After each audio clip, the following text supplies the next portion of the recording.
Il y a 2 à 3 ans, j'ai été invité à amener une lettre au niveau du G8 en Irlande avec une dame qui nous venait de Zambie pour parler de la lutte contre la pauvreté en Afrique, mais surtout interpeller les dirigeants de ce monde à user de leur poids quand même pour monter un très grand planning sur l'agriculture, l'élevage et la pêche pour aider surtout l'Afrique. Et quand je suis allé, j'ai représenté 240 organisations, dont les plus célèbres, je ne vais pas citer de nom. Et au sortir, par exemple, de cette rencontre, je me suis dit qu'il fallait quand même qu'on monte quelque chose, avoir des partenaires, 240 partenaires, avoir des organisations non gouvernementales qui ont compris que pour aider l'Afrique, il va falloir donner beaucoup plus de force aux populations africaines, notamment sur le plan du foncier, que tout cela revienne à ceux qui ont droit à ces fonciers. Et je me suis dit qu'il fallait donc que je commence à monter quelque chose au niveau du Sénégal pour pouvoir profiter de ce partenariat. Et c'est des personnes, c'est des groupes, c'est des investisseurs donc, qui sont prêts à venir nous accompagner dans ces 3 domaines. Donc c'est comme ça que j'ai monté le mouvement Nanka. Le nom est Pulaar, parce que je me suis dit que la langue Pulaar est une langue internationale aussi. Donc le premier N, ça veut dire Ndema, qui veut dire l'agriculture. Le A qui suit veut dire Awo, donc la pêche. L'autre N qui suit veut dire Ngainako, donc l'élevage. Et le 3e N, donc, qui veut dire Nalankagal. Donc tout cela avec un soubassement culturel. Parce que la culture est au début et à la fin de tout processus de développement. Mais le cas, comme on le dit, Karalagal, c'est la technologie. On ne peut pas quand même être très compétitif dans ce monde d'aujourd'hui sans pouvoir quand même donner à cette population, leur faire avoir accès aux nouvelles technologies pour être très compétitif et les accompagner vers la modernité. Donc c'est ça le mouvement Nanka.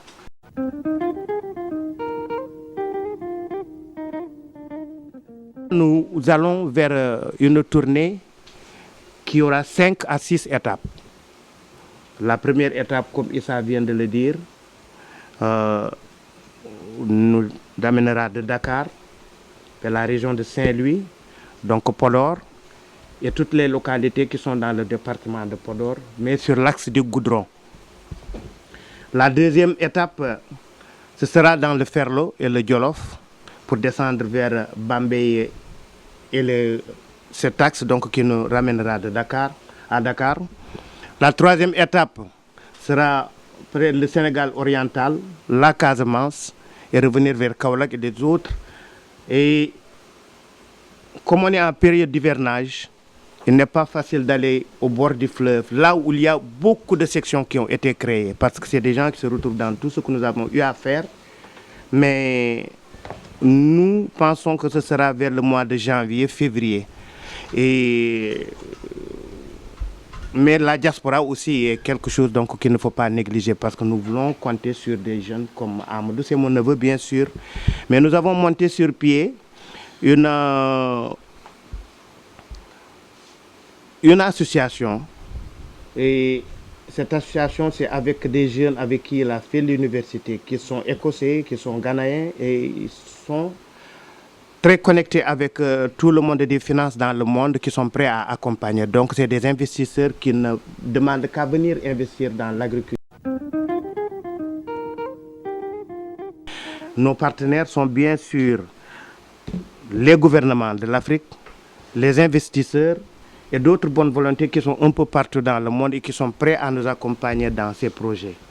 Mais ce ne sont pas que des projets, il y a des choses déjà concrètes qui sont déjà mises sur pied au niveau de Podor, par exemple. Pourquoi Podor, où il y aura un forum à la fin, par exemple, de la tournée. Il y a déjà 50 hectares qui vont être mis en valeur et donc on commence par l'agriculture. il y a de la pisciculture dans d'autres étapes. Donc au fur et à mesure que la tournée avance, on écoutera les populations, on verra avec ces populations quelles sont les priorités, si c'est la pêche, l'agriculture ou l'élevage, donc qui les interpellent, et voir comment faire pour les accompagner. Au début, j'ai dit que ce n'est pas de l'argent que Baaba Maal a en poche. C'est tout simplement essayer d'aider ces populations à s'organiser en coopérative, à se prendre en charge, à utiliser les acquis qu'ils ont, donc ces terres qui sont là, le fleuve qui est là, la mer qui est là, donc essayer de s'organiser en coopérative et nous, on vient en appuyant pour les connecter avec tous ces bailleurs de fonds et tous ces investisseurs. Donc ce n'est pas de l'argent que je vais ressortir pour le mettre sur la table, mais c'est organiser ces populations parce que je me suis dit, depuis que j'ai fait la tournée avec Oxfam International, qu'il n'est pas normal qu'on ait des fleuves comme le fleuve Sénégal, le fleuve Casamance et d'autres fleuves, qu'on ait de très grandes étendues de terre, des bras assez valides et qu'on ne puisse pas se développer. Mais qu'est-ce qui reste? Il y a tout simplement une certaine organisation, un accompagnement.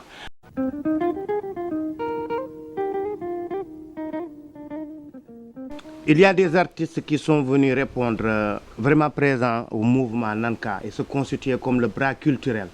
D'abord, il y a un ensemble culturel Nanka, donc qui est une troisième composition artistique de Baaba Maal. Mais il y a des artistes, des jeunes talents donc, qui se retrouvent dans ce que Nanka veut présenter, ce que Nanka veut faire, donc qui vont venir avec nous. Il y a même une association qui s'appelle CRAC, donc qui se concerte pour accompagner ces artistes pour développer, parce que la majeure partie de ces artistes aussi ont envie de se mettre au service de ces populations. D'ailleurs, le 6 novembre, ils organisent au niveau de... Au niveau du... Non, c'est au centre Bob, ils organisent une journée pour encadrer les artistes et les former sur le plan management et organisation par rapport à leur métier.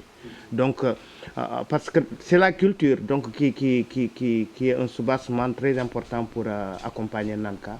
Il nous faut des artistes donc, qui se retrouvent dans cette culture.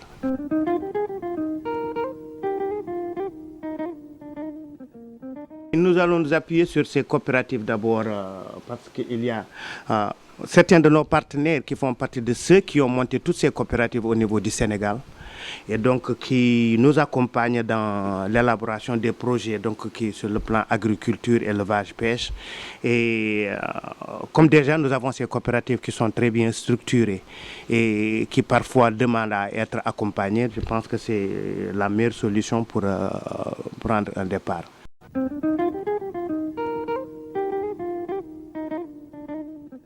C'est une continuité parce que beaucoup de gens, beaucoup de personnes ne peuvent pas perdre de vue que le Dan de Lignol, depuis plus de 20 ans, Dan de Lignol a 30 ans, a fêté ses 30 ans l'année dernière, mais depuis de 20 ans, 25 ans, le Dan de Lignol a toujours donné des concerts au niveau du stade Amadou Barry. Et beaucoup de personnes se demandaient pourquoi le stade Amadou Barry.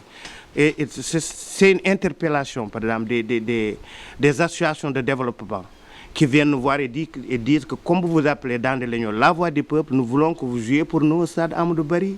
Tout ce que nous allons récolter comme argent, nous allons le mettre dans la construction de salles de classe, des postes de santé, des coopératives au niveau des banques de céréales. Et ça, on l'a fait depuis plus de 2 décennies.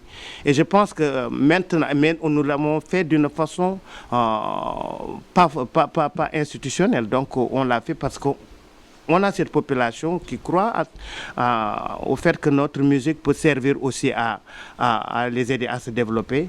Mais là, actuellement, nous avons dit que pour pouvoir quand même convaincre nos partenaires sur le plan international, nous avons besoin que ça soit dans un mouvement bien déterminé, dans une organisation bien déterminée, qui fera que, par exemple, nous pourrons avoir beaucoup plus de visibilité et convaincre nos partenaires à venir investir. Nous organisons très souvent les blues du fleuve.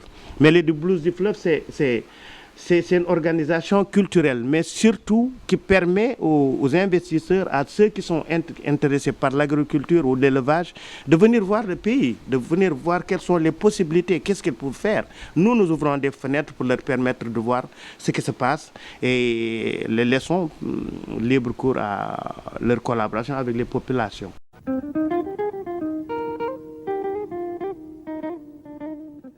Ouais, à chaque étape, nous voulons que, par exemple, que les mairies, les municipalités, qu'ils soient vraiment conscients que nous ne voulons pas venir et compétir avec eux, mais nous voulons venir pour collaborer avec ces mairies, après, amener notre touche, parce que les mairies et les municipalités, les gouvernements ne peuvent pas tout faire. Et nous savons aussi que par rapport à notre statut d'artiste, nous avons un rapprochement vraiment précis avec les populations qui font qu'on est très souvent beaucoup plus écouté. Et nous utilisons tout cela quand même pour promouvoir Nanka. C'est vrai que on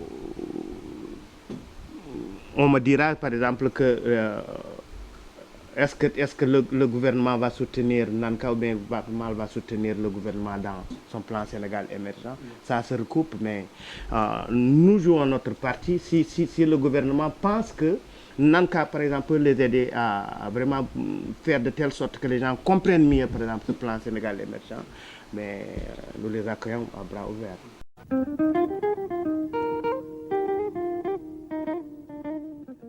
Nous allons utiliser la culture, donc Nanka, le troisième N, donc, qui veut dire Nanka, la culture quand même pour promouvoir la paix. Je reçois très souvent des invitations de la part des gens du Sud pour leur festival. Et je disais tout récemment à Calabas Festival que bon, j'aimerais bien aller là-bas et parler de paix et surtout parler de développement et collaborer aussi avec ces gens. Nous ne pouvons pas essayer de parler de développement au niveau du Sénégal, bien que Nanka n'est pas seulement un mouvement sénégalais. Il y a beaucoup de sections qui ont été mises sur pied au niveau de la Mauritanie, dans d'autres pays, donc en Afrique de l'Ouest. Et si demain, par exemple, Nanka arrive à être une organisation comme Oxfam ou une autre organisation, si on nous interpelle pour aller faire quelque chose au niveau de l'Afrique du Sud ou dans d'autres pays, nous le ferons. C'est tout simplement aller amener notre expertise pour organiser des populations qui en ont besoin. Mais la Casamance est quand même une localité très très importante pour nous parce qu'on ne peut pas parler d'agriculture, parler de développement sans parler de la Casamance.